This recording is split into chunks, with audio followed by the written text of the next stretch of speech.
What is up, guys? Nick from P2W Fantasy. We are one day away from having actual football in week one. I'm going to drop my first waiver wire winners video before week one starts. So I'll be doing this video every single week. You'll catch it on Twitter, on YouTube, everywhere else. But be sure if you are watching this on YouTube to hit that subscribe button.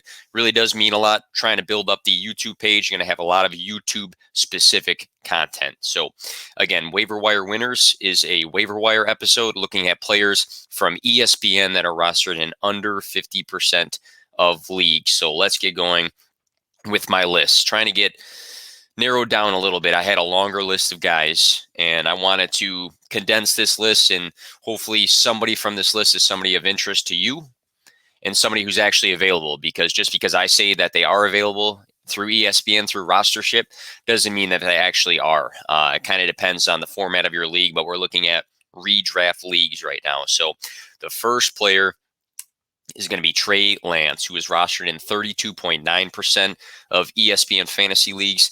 So Justin Fields, who I do like more, but he actually just hit over 50% rostership for ESPN. He's at I think he's like at 51% for who rosters him. Trey Lance still under 40%, so 32.9%.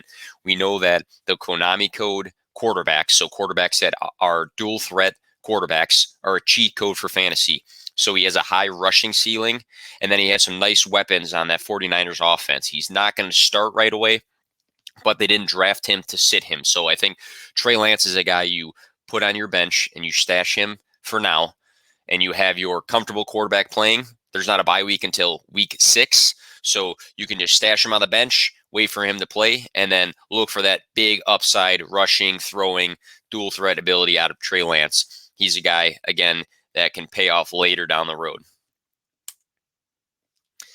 Go to the running back position. So Wayne Gallman was actually very good last year when he filled in for Saquon Barkley. After Saquon Barkley had that big knee injury, there was that 7 through 10 week span. So 4 weeks. Within those 4 weeks, Gallman was very consistent. He was the RB6 week 7 through 10.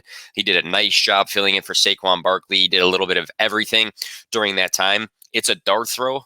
He's rostered in only 5.7% of leagues, but it can pay off if he ends up beating out Mike Davis for the job. And I know Mike Davis was very good last year, but I don't think season long it's 100% solidified that he's going to get all of the running back touches. So throwing a dart on a potential running back to hit early versus later is a good move, because if he does hit, it's going to be very tough to get him in comparison to the value now. Wide receivers, I mean, if you look at most of my content through the offseason, I've been talking about Elijah Moore often. I think this is the last time he's going to be rostered in under 50% of ESPN leagues. Right now, he's sitting at 40%. This guy, super productive at Ole Miss, built through camp a true connection with also rookie, the quarterback, Zach Wilson. I think Elijah Moore might have been one of the most hyped players after camp because he had one of the best camps. I mean, the guy was nonstop making plays all over the field, not just a slot guy, a guy that can line up in all areas of the field. This guy can hit 100 plus targets in his rookie season. And again, if he ends up getting the volume early, it's going to be tough to grab him off waivers. So I highly recommend, if this guy is still floating out there, to grab him. He might be the best grab on this list. So Tyrell Williams, another guy that can hit 100 plus targets this year, only rostered in 34.3% of his leagues, or of ESPN leagues. But this could be the wide receiver one for the Detroit Lions. And I know that's not the sexiest of things to talk about, but Detroit's going to have to throw the ball a lot. We know that. Is Goff a downgrade from Matt Stafford? Sure. But again, having a pretty bad defense and having to chase a lot of games is an increase in the passing volume. I saw Matthew Berry recently noted that in Tyrell Williams' career, when he's had 7+ targets, he's averaged 14.3 fantasy points. So knowing that, he is a flex play on most weeks. If he can hit around 14.3, 14 points, if not hit more, if he does score a touchdown or have a high yardage game. So another guy that is super, super cheap right now, but if he gets some nice volume early on, his roster percentage is likely to go up. Next wide receiver, This one can really go either way, but I think that with the opportunity as a starter for the Raiders, in year 2, he can take a jump, Bryan Edwards. Bryan Edwards is a guy that has the build, he has the look, he has the coach speak right now. We just have to see it. Him being that bigger wide receiver, physical guy, I think that he could be a potential red zone threat. And, Darren Waller was looked at in the red zone nonstop last year. He was only behind Devontae Adams for red zone targets, but I think Edwards has the capability to be another red zone target for the Raiders.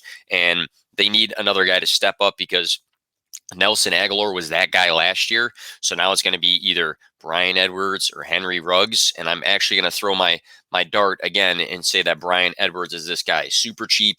He is rostered in only 14.5% of fantasy leagues. But again, if after week 1 he has a nice first game with some nice volume and some big plays, he's not going to be staying on that waiver wire much longer. Have to throw in one tight end, Gerald Everett. Only rostered in 9.8% of leagues. So let's say you got your solid tight end to start, or you waited too long on a tight end and you need that second guy to have just in case, or to, really complete your team. I think Gerald Everett is a nice guy to have there. An athletic option across the middle. We know that DK, Metcalf, and Tyler Lockett are going to draw tons of attention from defenses, so he might have tons of space in the middle of the field. He's an athletic guy. Seattle's really missed a tight end for the last handful of years, so I think if Russell Wilson is able to cook, Gerald Everett can have a nice season, and he is a true sleeper because of what he's being rostered as right now, 9.8% of ESPN leagues. He's floating out there in nearly 90% of leagues. So a real free play that can pop off. And then the last piece of advice here, before you do any sort of move for one of these guys or somebody else, go check if Rashad Bateman is still floating out there. So Rashad Bateman is only being rostered in 7.9% of ESPN leagues. He's on the IR. He probably will not play until week 5, maybe. For a lot of people, this was the wide receiver 2 of the rookie class that just was drafted. So he has an opportunity when healthy to be Baltimore's wide receiver 1.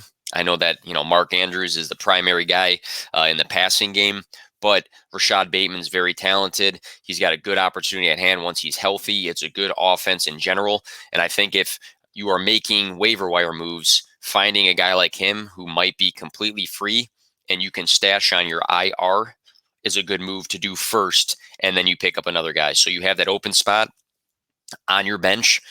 If you do have IR spots available, you grab Rashad Bateman off waivers, you put him on your IR, and then you go grab one of these other guys or somebody else you feel is going to be beneficial for your fantasy team. So I had a long list of guys. There's other guys that are out there that could be good for fantasy, guys like Russell Gage and Sterling Shepard. There's a longer list of guys, but I wanted to condense it for you. This is Waiver Wire Winners pre-week 1. We'll have another one of these a week from today and every week during this NFL season. Good luck as things get going.